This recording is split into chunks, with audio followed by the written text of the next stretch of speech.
जदीद क़ौम परस्ती जे बानी साईं जीएम सेठ जी 6वीं वरसी अॼु सन में वॾे अक़ीदत ऐं एहतराम सां मल्हाई पई वञे।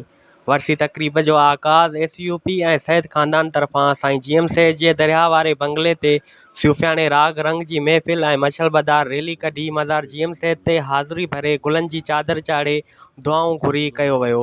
जॾहिं त अॼु सन में सेठ जे फ़िक्री पोइ लॻनि क़ौम परस्त जमायतुनि जे तरफ़ां समूरा जलसा रमज़ान जे भलारे महीने ऐं आलमी वबा किरोना जे करे मुलतवी कया विया आहिनि।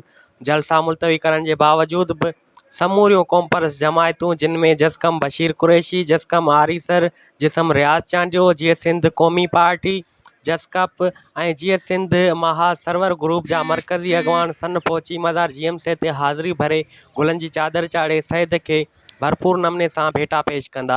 जॾहिं त कंहिं अणवणंदड़ वाक़िए खे मुंहुं ॾियण जे लाइ एसएसपी जामशोरो पूरे ज़िले जी पुलिस नफ़रीअ सां सन पहुतल आहे। सन शहर जे ख़ारिजी तोड़े दाख़िली रस्तनि ते पुलिस पिकेटूं क़ाइमु करे सन शहर में ईंदड़ वेंदड़ हर माण्हूअ जी सख़्ती सां झड़ती वठण खां पोइ उनखे सन छॾियो पियो वञे। सागर सोलंकी, जामशोरो वाइस, सन।